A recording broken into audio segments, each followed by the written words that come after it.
કુષ્ટ ગુઢરસ ગ્રંથ પાના નંબર 44 ઉપર બિહારીદાસ કૃષ્ણ ભટ્ટને સવાલ કરે છે.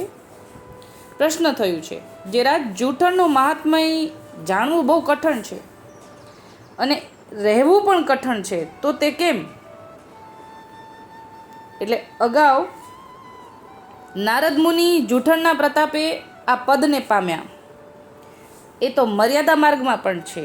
એ બાબતે ચર્ચા ચાલતી હતી. એનું આગળનું અત્યારે અનુસંધાન છે કે જૂઠણનું મહાત્મય તો બહુ અગાધ છે, જાણવું બહુ કઠણ છે. ત્યારે કહ્યું કે જીવને સમજાય તો સુલભ થતા વાર્ષી, એટલે કે ભગવદીનું જૂઠણ અને ઠાકોરજીનો પ્રસાદ, ભગવદીનો મહાપ્રસાદ, એનું જો મહાત્મય જાણીએ ને તો બહુ સુલભ છે, સૂક્ષ્મ વસ્તુ છે, તે ખરી અને ઝીણી દ્રષ્ટિ વિના સૂઝે નહીં. એટલે કે જ્યાં સુધી ભાવ નથી આવતો ત્યાં સુધી એનું મહત્વ ન સમજાય, ત્યાં સુધી ભાવ ન આવે. મહત્વ સમજાયા વગર ભાવ નથી આવતો. એટલે કહે છે કે ઝીણી દ્રષ્ટિ વિના સૂઝે નહીં. મહાત્મય સમજણ નથી પડતી એટલે દ્રષ્ટિનો દોષ છે. બાકી જૂઠણનું તો મહત્વ એટલું બધું છે, ઠાકોરજીની પ્રસાદી લેવાનું મહત્વ એટલું બધું છે. જગતમાં જગતનું અજીઠું એટલે કે હેઠું બધા ખાય છે. એટલે જગતનું જૂઠણ તો બધાય ખાય, એમાં તેને જરા પણ સંકોચ નથી. કારણ કે પેટ ભરવાના અર્થે પેટ ભરે છે. પેટ તો સર્વ પ્રાણી માત્ર ભરે જ છે, છતાં જીવને એક વિશ્વાસ શ્રીજી ઉપરનો નથી. એટલે જગતનું જૂઠણ જ્યાં ને ત્યાં ખાવાનું પાછળ ઉદ્દેશ શું? સ્વાદે લેવાનું ને પેટે ભરવાનું અને મન ભરવાનું કારણ છે. એમાં ક્યાંય વચ્ચે ઠાકોરજી નથી આવતા. એ માત્ર સ્વાર્થને કાજે જ જગતનું જૂઠણ ખવાય છે. એમ કે છે કે પેટ ભરવાને કારણે, ને પેટ તો બધાય ભરે, પ્રાણી પક્ષી બધાય ભરે છે, એમ મનુષ્ય જગતનું જૂઠણ ખાઈને ભરે છે. આ સર્વ પ્રાણીને એક શ્રીજી જ પોષણ આપે છે. આપણે કીધું ને, કીડી કુંજરને વાલો પાતળ પૂરે, બધાય આખા જગતને ઠાકોરજી જ પોષણ આપે છે. તો તે પોતાના જે છે અને પોતાના થઈને જે રહ્યા છે એને શ્રીજી શું ન્યૂનતા રાખે ખરા? એટલે હવે આપણી વાત આવી.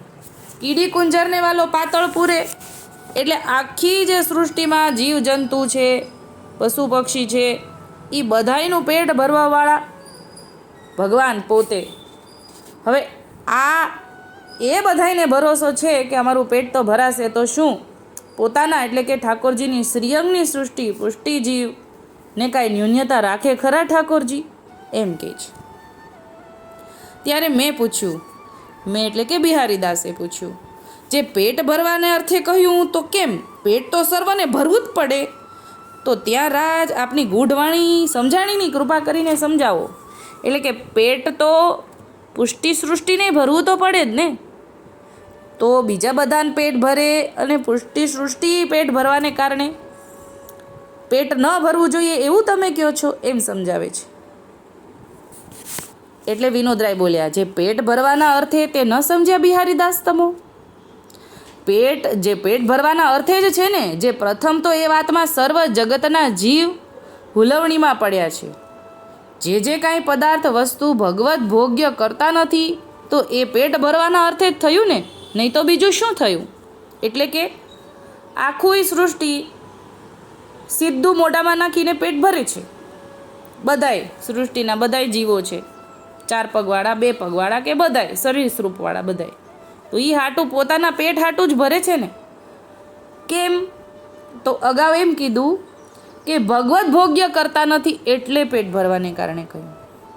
અને તે પણ બીજાના ભયથી કરે છે કે આ હું નહીં કરું તો મારું પોષણ કે વ્યવહાર કેમ ચાલશે. અને જગતનું અજીઠું લોક વ્યવહાર, તે નિષેધ કર્મનું કોઈ નિમિત્તનું અન્ન, એ પણ જગતનું અજીઠું કહેવાય. એટલે કે લોક વ્યવહારનું ખાનપાન, દાડો વગેરે, દાડાનું એ બધું જે લોક વ્યવહારનું ભોજન છે એ તો બિલકુલ નિષેધ છે, એ તો ન જ ખવાય. હવે ખરેખરું હવે સમજાવે છે, અત્યાર સુધી તો ગુડ હતું. હવે કહે છે બિહારીદાસ, ભગવત ભોગ્ય વગરની જેટલી પદાર્થ છે એ બીજાનું અજીઠું છે. એટલે કે જે આપણા ઠાકોરજીને આપણે ધર્યા વગર લઈ લઈએ છીએ એને પેટ ભરવા માટે કહેવાય. ઠાકોરજીને સમર્પિત આપણે લેતા નથી ને તો એ આપણા સ્વાર્થને કારણે આપણે લઈ લીધું, ઠાકોરજીને સમર્પણ કર્યા વગર લઈ લીધું, એને પેટ ભરવાનું અહીંયા વિનોદરાય કહે છે. અને આખા જગત ભગવત ભોગ્ય વગરનો પદાર્થ લે છે ને એ જૂઠું હેઠું જ કહેવાય જગતનું.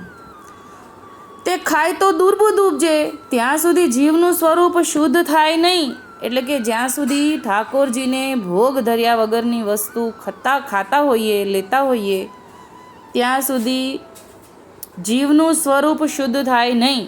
એટલે કે એ પેટ ભરવા હાટું થયું, ઠાકોરજીને ધરીને લઈએ ને તો એ સ્વાદે નહીં લેવાનું, એ જૂઠણ ઠાકોરજીનું પ્રસાદનો ભાવ અલગ થઈ જાય એવું અહીંયા સમજાવે છે વિનોદરાય.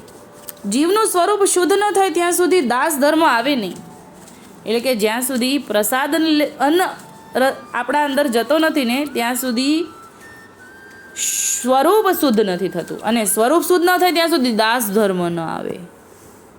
એકદમ ધ્યાનથી સમજવા જેવું છે કે જ્યાં સુધી પહેલાં તો દાસ ધર્મ પુષ્ટિ માર્ગમાં જોવે, પણ દાસ ધર્મ ક્યારે આવે? જ્યારે સ્વરૂપ શુદ્ધ થાય. અને સ્વરૂપ શુદ્ધ ક્યારે થાય? જ્યારે આપણે જૂઠણ પ્રસાદી વસ્તુ લઈએ. જૂઠણના પ્રતાપ બળ વડે જીવમાં દૈવી અંશની વૃદ્ધિ થાય છે. એટલે કે જેમ જેમ જેમ જેમ ઠાકોરજીનો પ્રસાદ અન્ન આપણા અંગમાં જાય એમ એમ દૈવી અંશની વૃદ્ધિ થાય, આપણી અંદર સુકૃત વધે, આપણી અંદર દૈવી અંશની વૃદ્ધિ વધારો થાય, એ સ્વરૂપ નિષ્ઠા થતી જાય. જ્યારે જગતના અજીઠાથી જીવનું દૈવીપણું સર્વથા નાશ પામે છે. એટલે આ બાજુ જો આપણે ઠાકોરજીની ધરેલી વસ્તુ લઈએ તો ભગવત ભક્તિમાં વધારો થતો જાય, અને જગતનું જૂઠણ લઈએ તો નાશ પામવા માંડે. એટલે ઉલટી ગંગા. અન્ન દોષને કારણે કોઈક સાત્વિક કર્મનું ફળ મળતું નથી. એટલે ગમે ત્યાંનું જ્યાં ત્યાંનું ખાધું તો એ સાત્વિક કર્મનું ફળ મળતું નથી. આવું તો મર્યાદા માર્ગમાંય છે. મર્યાદા માર્ગની રીત આવી છે. મર્યાદા માર્ગમાં સાત્વિક કર્મના ફળ માટે વ્રત કરવાનું રહે છે. કે મર્યાદા માર્ગમાં જે વાર તિથિ રહેતા હોય ને, 11 કરે કે સોમવાર મંગળવાર જે પણ વાર કરતા હોય, એ સાત્વિક કર્મને કારણે કરતા હોય છે. કે એ દિવસે મારે સાત્વિક જ ભોજન કરવું છે એવા ભાવથી કરતા હોય છે, તો સાત્વિક કર્મનું ફળ મળે.